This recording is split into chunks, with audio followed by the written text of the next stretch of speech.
Uma luta árdua, antiga, mas que parece que agora vai ficar, vai ser sanado, né, Raimundo? Essa questão dos precatórios do Fundef. De fato, Jorge, esse foi uma luta muito grande e todos nós, trabalhadores, em especial aqui da região norte e nordeste, que foram as regiões mais prejudicadas no sentido desse recurso, quando até então estava em vigor o Fundef, e essas regiões elas foram prejudicadas porque os recursos eles foram passados a menor para os estados e municípios dessas regiões. A gente sabe, né, que alguns municípios, ou mudou alguma coisa na lei, alguns municípios estão fora, né, do recebimento desse precatório. É verdade isso? Bem, os 217 municípios do Maranhão têm direito a receber, porque todos eles entraram com a ação quanto ao esse prejuízo que esses municípios tiveram. Teve uma ação inicial, Jorge, que foi dada entrada por um escritório e ele fez essa reivindicação de todos os 217 municípios. Nesse sentido, cabia a cada prefeitura, com a sua procuradoria, né, Jurídica? lá do município, dar os encaminhamentos e lutar, o prefeito ou a prefeita lutar por esse recurso. Nós temos aqui já exemplo de vários municípios do Maranhão que já receberam, outros que estão na iminência de receber, e um grande exemplo é o Estado do Maranhão, que, semelhante aos municípios, também teve essa ação inicial, e agora nós já estamos vislumbrando o recebimento do precatório dessa primeira parcela, já agora a partir do mês de maio. Então, isso cabe também a muitos prefeitos e prefeitas ir atrás desse recurso, porque já é líquido e certo, a União deve, já foi reconhecido essa dívida, cabe a cada gestor municipal buscar esse recurso, que de certa forma foi um prejuízo para os seus municípios. Na verdade, nós temos que deixar bem claro essa questão. Essa luta inicial dos municípios e dos estados que entraram com essa ação foi através do escritório de advogados. Evidentemente que o trabalho jurídico desses advogados, eles ficou a cargo de receber seus honorários. Tem uma decisão do STF no sentido de que o recurso que é para a educação, exclusivo para a educação, mas esse tem um valor inicial, Jorge, um valor inicial dessa ação que, decorrido todo esse tempo, gerou um juro. Então, o STF tem uma decisão no sentido de que os honorários sejam pagos em cima dos juros ocorridos durante todo esse período. Aqui, para nós temos um trabalho sendo feito, porque nós observamos que em outros estados e municípios, muitos prefeitos e governadores não queriam pagar esses precatórios em cima do valor integral, só em cima do valor inicial, quer dizer, um valor muito abaixo. Como isso, houve a necessidade de nós fazermos toda uma movimentação jurídica. Eu estou citando o exemplo do Estado do Maranhão, de que nós pudéssemos contratar uma banca de advogados, a mesma que atuou no Ceará, onde os professores lá seriam prejudicados, só iriam receber esse valor principal, e a atuação jurídica fez com que os professores lá no Ceará recebessem em cima do valor global, o valor integral. Fizemos essa mesma movimentação aqui, encaminhamos nas assembleias regionais, foi aprovada essa contratação e, evidentemente, que um trabalho feito, um trabalho realizado, tem os honorários correspondentes a esse trabalho jurídico. Acontece que mesmo diante dessa situação, depende aí de uma decisão do STF, porque houve uma petição por parte dos advogados que estão cobrando seus honorários, mas assim, para o Ciproessema, o nosso trabalho foi encaminhar a categoria, mas dizendo que havia necessidade de nós fazermos esse trabalho jurídico, e tanto isso se justifica que o governo do estado do Maranhão peticionou junto ao STF querendo tirar de fora os juros. Ou seja, só dessa primeira parcela, Jorge e ouvintes, era quase 1 bilhão de juros.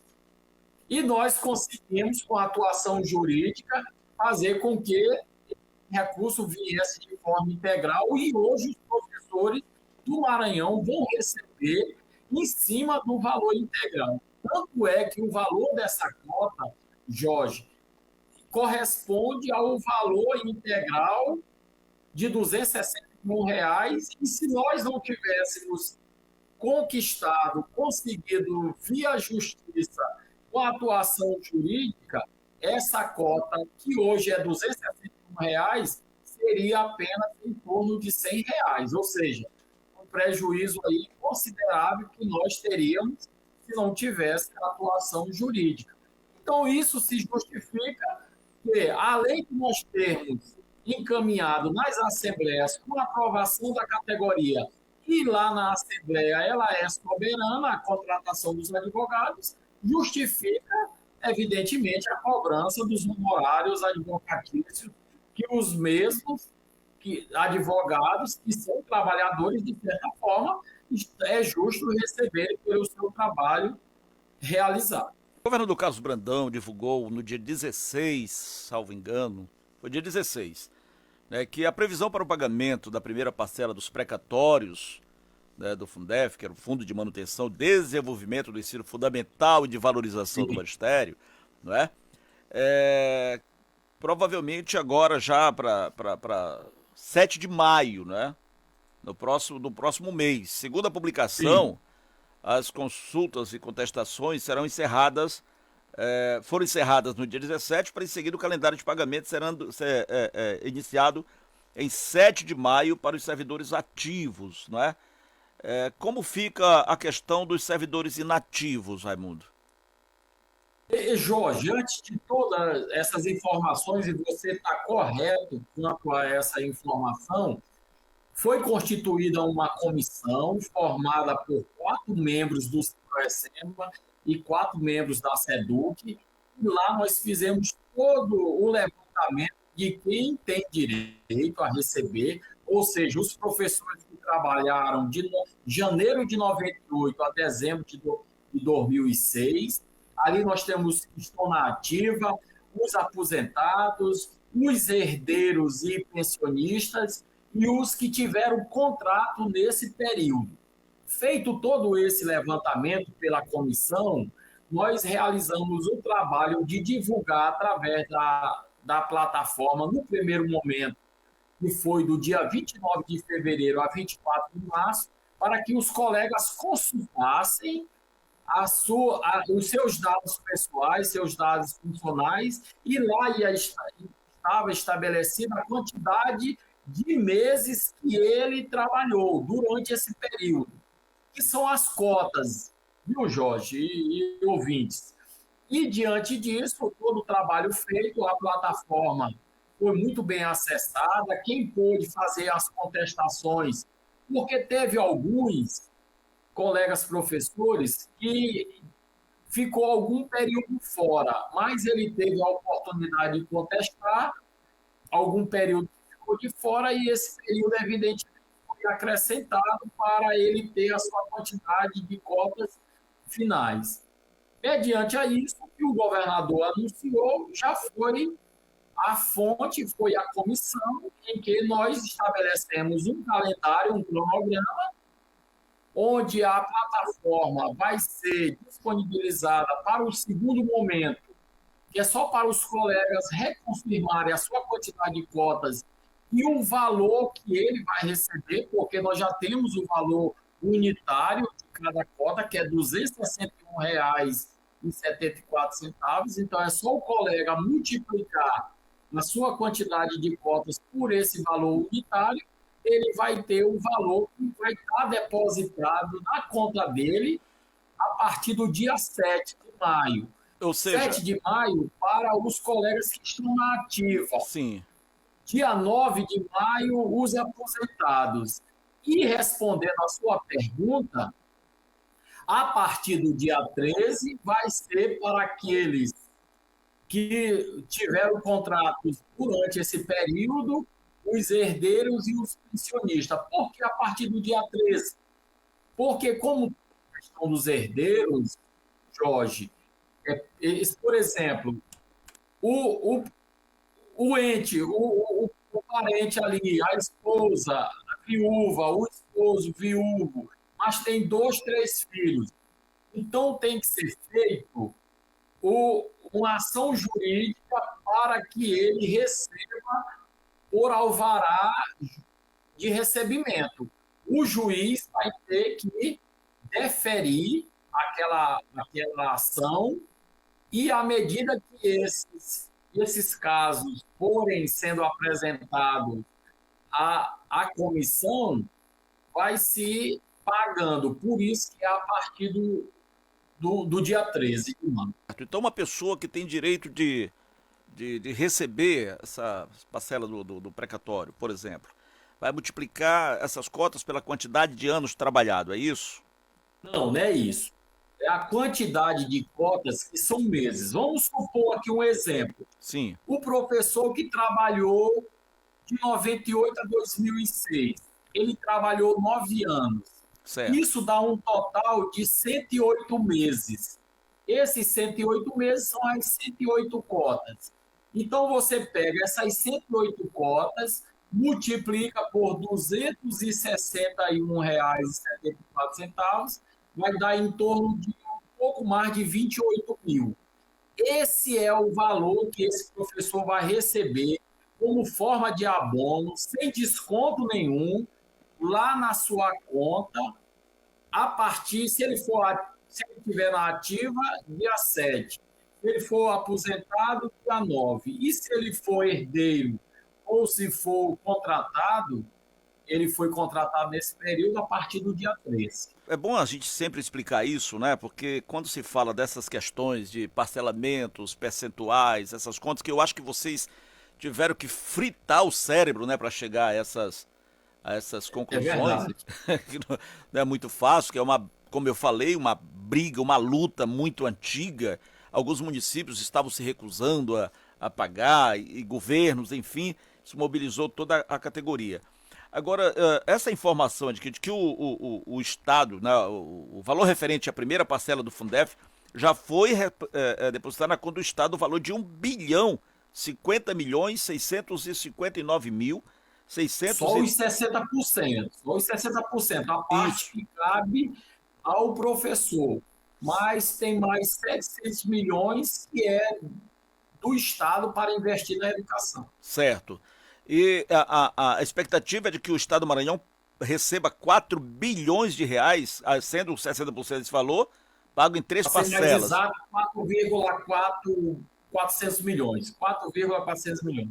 Tá, então, que será pago em 3 parcelas, entre Essa 2024 e 2026. A primeira parcela, Jorge, em torno de 1,750 bilhões. Aí nós vamos ter a segunda parcela em 2025 e a terceira parcela em 2026 para fechar esses 4 bilhões e 400 milhões. Certo. Raimundo, para as pessoas que não conseguiram localizar o nome do CPF na plataforma, como é que deve fazer? Ou todos já estão com esses problemas sanados? Não, ainda tem uma quantidade de professores que estão com problema no CPF, mas a esses que, à medida que eles forem reclamando que tem direito, vai sendo feita a correção. Por isso, Jorge, que desse 1 bilhão e 50 e poucos milhões, vai ser disponibilizado uma reserva de 10%, em torno de 105 milhões, para esses casos irem sendo resolvidos. Não sendo reclamado isso durante 5 anos, esse recurso virá para ser novamente rateado para todos. Certo, ou seja, ninguém vai perder, né, Raimundo? Ninguém vai perder. Esse é o cuidado que nós tomamos lá na comissão para assegurar o direito a todos que de fato têm direito, que são os professores que trabalharam de 98 a 2006, inclusive garantindo aos herdeiros, porque assim, o pensionista, ele tem direito, porém, vamos supor que alguém tenha constituído uma outra família, mas no primeiro relacionamento teve 2 filhos. Então, esse pensionista terá direito, assim como os herdeiros. Mas por município, você já tem, mas vocês, claro que vocês têm, né, o valor que cada município receberá. Por exemplo, a Ceilândia, quantos profissionais, né, receberão esses precatórios do Fundef? Porque a gente se preocupa porque é dinheiro injetado na economia local, não é isso, Raimundo? Isso, perfeitamente. Jorge, a Ceilândia é aquilo que eu falei inicialmente. Se não tiver o interesse do prefeito, da prefeita em movimentar essa ação, não vai aparecer a boa vontade da União mandar esse recurso. É preciso o prefeito, a prefeita, com a sua procuradoria, ir lá atrás desse recurso. Eu te asseguro, não tenho um valor aqui em mente, mas a Ceilândia, por ser uma cidade muito grande, deve ter aí uma soma considerável que beira em torno de 200 milhões de reais o precatório para os professores que trabalharam de 200. 98 a 2006. Nós ficamos sabendo que o município de Açailândia ainda não tinha entrado com ação na justiça para que pudessem, que os professores pudessem receber esses precatórios. É por isso que eu lhe fiz essa pergunta. A ação ela foi dada entrada, Jorge, lá no início, por volta do ano 2007. O que falta, na verdade, é a movimentação dessa ação, o interesse do gestor e ir atrás, porque é um dinheiro extra para a educação. É um dinheiro para ser aplicado exclusivamente na educação, onde do total de 100%, 40% é para o investimento na educação através de um plano de ação e 60% é o rateio, é o recurso no bolso do professor, a movimentação, inclusive da economia. E eu digo que o valor de Açailândia é esse valor, porque a Ceilândia é uma cidade grande, tem um número considerável de professores, e cidades menores do que a Ceilândia tem em torno de 100, 120 milhões.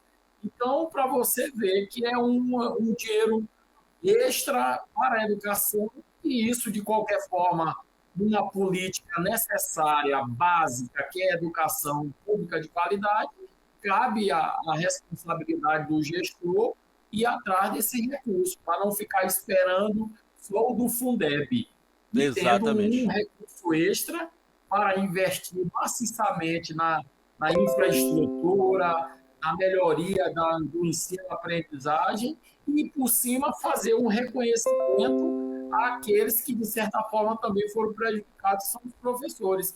E, inclusive, com esse recurso, vai movimentar a economia da nossa querida Ceilândia.